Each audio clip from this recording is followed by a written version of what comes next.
ஆண்டவர் நம்மளை அவங்களுடைய பற்களுக்கு இரையாய் ஒப்பு கொடுக்காது இருக்க தேவனுக்கு ஸ்தோத்திரம்.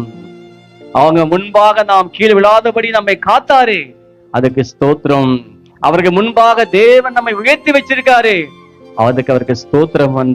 அல்லேலூயா. எவ்வளவு அழகாக அதிசயமாய் கர்த்தர் நம்மை ஒவ்வொரு நாளும், ஒவ்வொரு மாதமும், ஒவ்வொரு வருஷங்களும் கர்த்தர் நம்மை அதிசயமாய் நம் சத்துருக்களுக்கு முன்பாக நம்மை நடத்தி கொண்டு போறாரே. எவ்வளவு அதிசயமான தேவன் நம்ம ஆண்டவன். இறைமையை சொல்றாங்க, ஆண்டவரே என் ஜனங்க எல்லாரும் என்ன பண்றாங்களா, ஏகமாய் கூட்டம் கூடி ஆலோசனை பண்றாங்களா, எதுக்காக? விரோதமா எழுப்பி வராங்களா இறைமையாக்கு. இந்த இறைமையை யாரு? ஒரு தீர்க்கதரிசி, ஒரு ஊழியக்காரன். அவன் சொன்ன ஆரம்பத்துல, நான் வரமாட்டேன் ஆண்டவரே, சின்ன பிள்ளை நான் வரமாட்டேன்னு சொல்லி ஆண்டவர் சொன்னாரு, அப்படி சொல்லாதே, நான் உன்னோடு இருப்பேன், நான் உன்னை கொண்டு போவேன், நான் உன்னை போகும் இடமெல்லாம் உன் கூடவே இருப்பேன் சொல்லி ஆண்டவர் தைரியப்படுத்தி